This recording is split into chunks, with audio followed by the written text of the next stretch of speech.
I'm recording this short video to describe you a little bit what is jobs to be done and how you can use it for your needs. This video will be relatively short, so I will not go into real deep details, but I will try to touch on surface many things connected to jobs to be done, so you could have a general impression what it is and how it could be used. Okay, so jobs to be done is a customer research framework. I would say it is the most up-to-date, the most complex and working framework right now. If you talk about understanding customer needs. So it's not about product, it's not about market, it's about people. And this framework, we talk to real people, to your customers, or to your competitors' customers, potential customers, and understand their deep motivations, their life contexts, their work contexts, their hopes and dreams, their social, emotional jobs, something that is around, that is connected to a product and something that you can use in your marketing, in your sales, in your product development.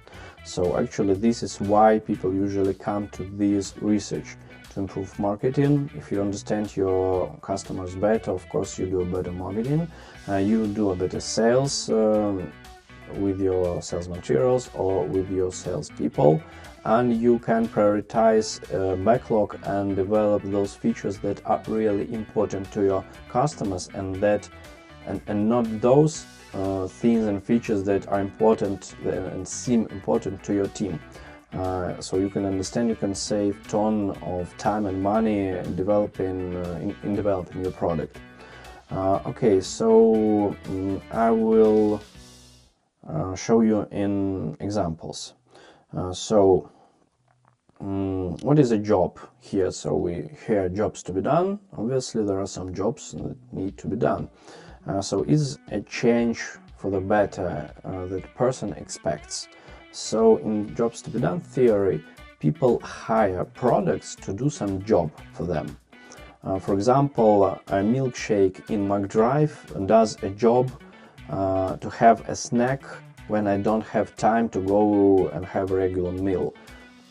And it's different from what people say when they buy milkshake inside the restaurant. So it's dessert there and it's snack outside. And all products have those jobs.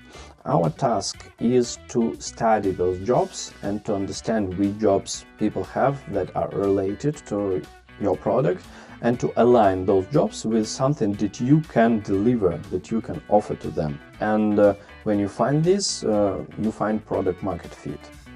So we have some special formulas here. We formulate jobs with this verb plus object plus context formula. For example, be as calm as Buddha about your home during a trip. Something about home security. And why do we do this? Why we care? Why we don't just take words of the clients? It's all because we want to have a structure, and this framework allows you to speak to many people and to put their words in some structure in a way that is actionable, that you can make some actions after that. So this one is a single interview with a person, and each sticker shows a separate job.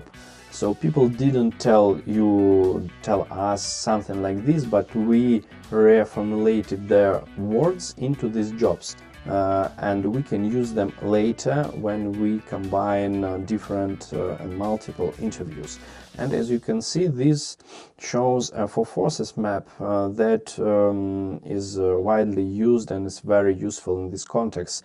It shows you two forces that help you and two forces that work against you. So this is something that pushes customers to your product.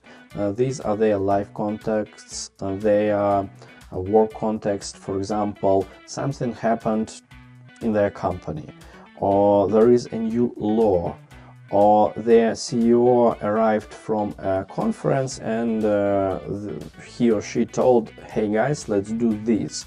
So this is something that pushes them to change. This is something that attracts them. This is something that they don't have but want to. And as you can see, all these things are marked with different colors. So there are some less important, some more important jobs. Some of them are social, some of them are emotional. And this is very important because, for example, people think that in B2B it's all about rational decisions and functional solutions, jobs. But on reality, it often happens that emotional and social aspects play a more important role in B2B than in B2C. Okay, so we talked to one person. There are some other areas here, but in general we have many interviews. Usually it's from 20 to 30 interviews is enough to cover one product and one audience, and it's again labeled with colors. So for example, if you look here, you understand that most of the people told that some technical people, some programmers, developers advised a product to them, and you can understand that, oh, okay, our audience is actually not only end user, but some middle people, some technical professionals who can set up this, who understand what it is, what our product does, and probably we should focus on them more. And after this, we combine all those interviews, we pull everything that is important there into these areas, we group them and name with a single job after all.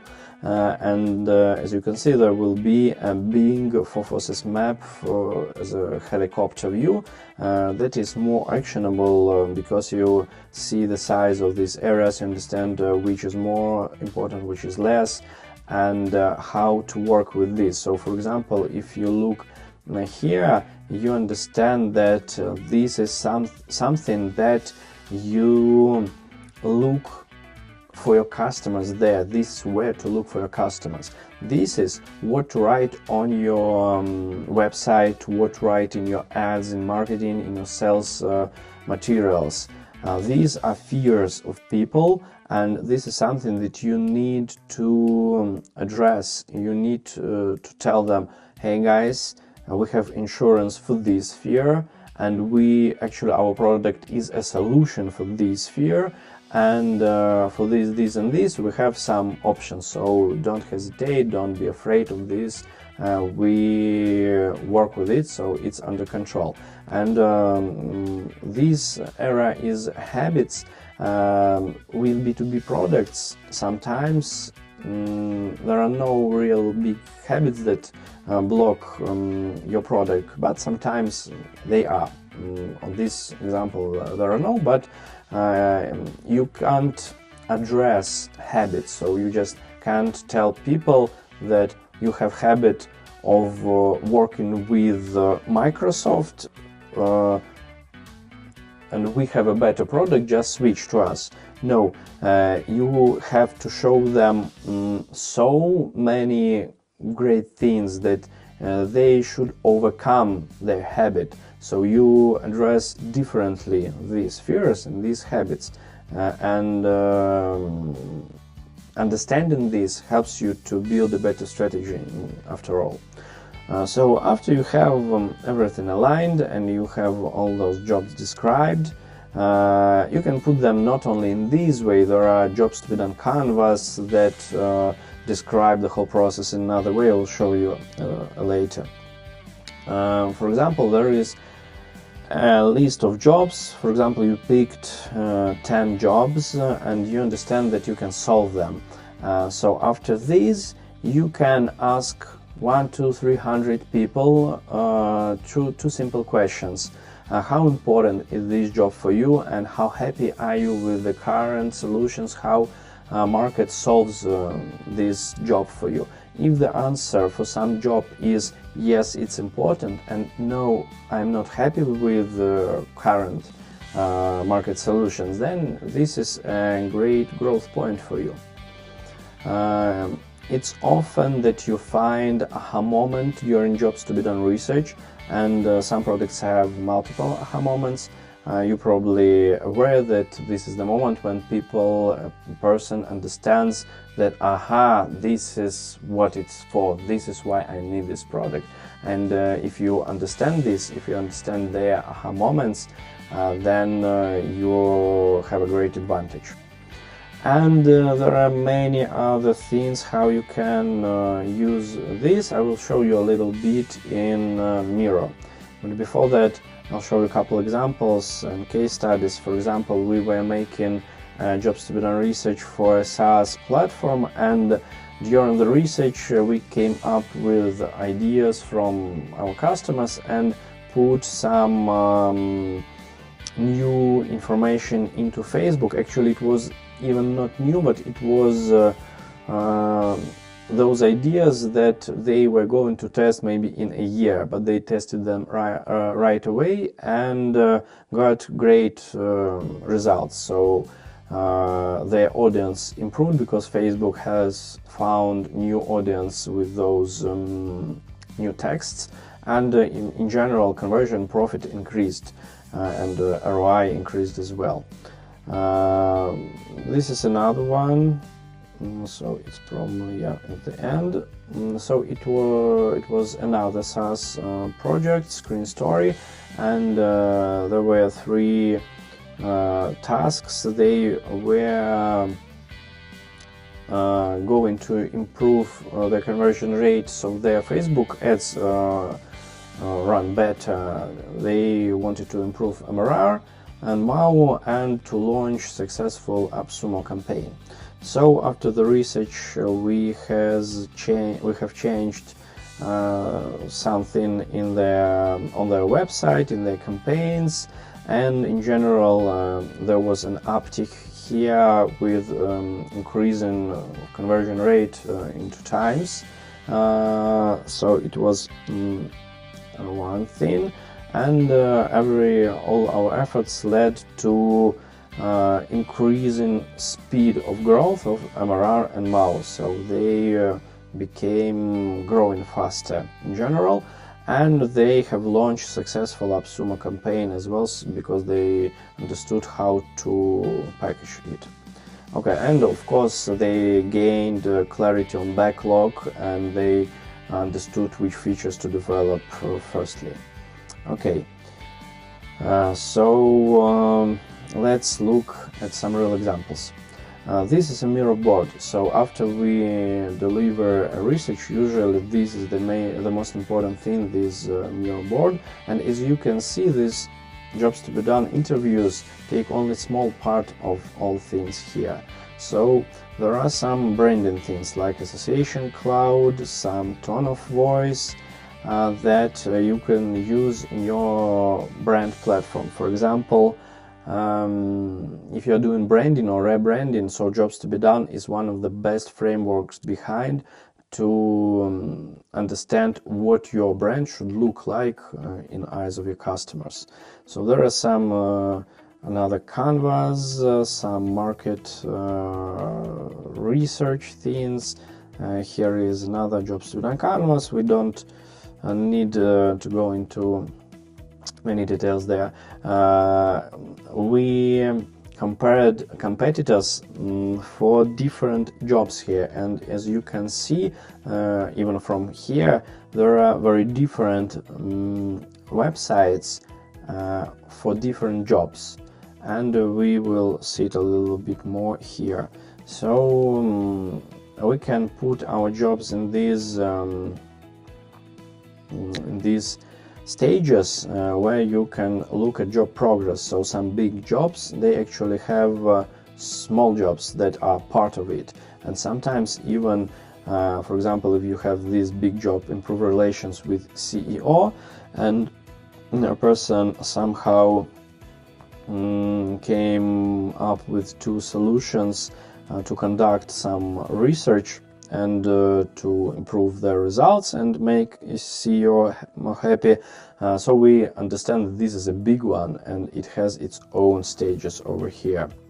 And there is another solution, for example, to get drunk with CEO and hopefully to improve relations with CEO.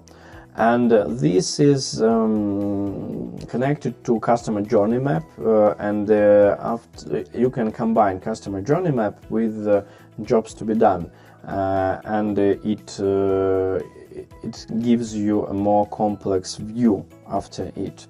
So this is again, for example, another thing. It's famous matrix for a market strategy. When you don't want to be here in the red ocean, and you want to understand which of these strategies you could take to enter or develop the market. Let's pretend that we are Uber X and we compete with taxi or cars, and we understand that we are cheaper and better, so we can have this dominate strategy. Okay, so what's the point? The point is that if you look at single jobs, not on general like get home, but here more specific, get home quickly, and if you talk to people from these two cities, you understand that your product and your competitors are in different positions on this matrix here, and still you don't necessarily need jobs to be done for that, so probably you can do it on your own, but everything changes here. For example, you had a job get home quickly here, and then another one get home drunk on your Saturday night. So there is a big difference here. So obviously some means of transport are not a good option anymore. For example, your own car sharing because you're drunk, and public transport doesn't work so well during night, and some new options arrived like sober driver that wasn't in a game during daylight. And for example, there was a horse that in the day it wasn't a good option, probably some fancy expensive things, but when you're drunk on Saturday night, probably horse is the main competitor of your Uber X here. So if you look at different jobs like send a package through the city quickly or ensure she gets home safe after the date, you understand that this matrix, this diagram, it's changing, it becomes different, and you understand that if your product goes from this area to here, that for this specific job you need another marketing here, you need another business strategy for this, because you have everything different there, different competitors, different jobs, and you could apply this, and you can apply these jobs to be done results to different charts, to different matrices like this, to different frameworks, and enrich them with your data. And after this, as you can see here, you can make much more informed decisions and you can go much deeper. What we have here is something this is something that can show you most of the most important jobs of your customers in one screen. Something for branding, and for example, let's look at this value proposition canvas. It's widely spread, and this is a part of business model canvas where you connect your values and what you actually offer to people with the customer segments. So this is how you can make a great offer, for example, but it can be used in another way. After you enrich it with jobs that people told you, it plays much better than if you and your team came up with all those ideas, because you probably understand that real people don't look at your product the same as your team. And this can be a part of another framework that could be used to make another product or some feature of a product. And when you have all this combined, you can look at this from such of view, actually this framework is called point of view, that you can come up with such solutions that were difficult to imagine before. Probably possible, but not so quickly and not so many of them. So when you look at this, the whole situation like this, and for example, you put jobs into such things like there is a point A where there are pains, and there are point B where there are some gains, or at least something that your customer could achieve, it looks really different, and you will come up with so many ideas that you should prioritize them, but some of them will be really aligned with the jobs that are important to people. And again, you can use these stages to understand how your customer can get from point A to point B. And for example, you can play with such complicated cases where you have two or more different end users. For example, here is a parent as your customer if you are selling or even doing some non-profit program, and there is a child who actually uses your product. And when you look at this from this point of view, when you separate these, look at those jobs, again you come up with much better ideas. So in general, I look at these jobs to be done like this. If I will build a new startup, I have failed startup experience in my background. I will definitely start with this, because I understand that personally I with my team we spend 2 years without such research, and it costs us success of the startup, because in parallel a company that we were going to sell our startup has made this by themselves, and we were not understanding in details what customers needed. We were building it from the expert point of view.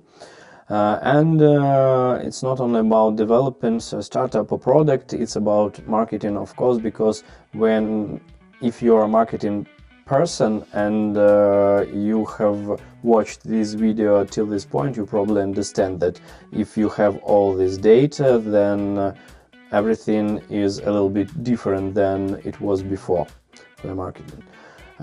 So thank you for watching, and again, if you want to go into some details and to understand which parts of these can be used for your situation, for your product and for your company, don't hesitate, drop me a line and we will chat on a call. Let's set up it, make a call for half an hour, and I will explain this to you without selling anything.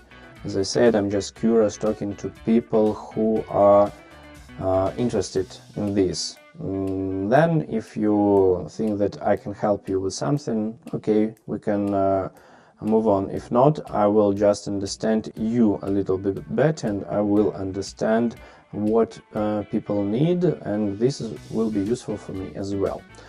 So thanks for watching again, and drop me a line if you are interested.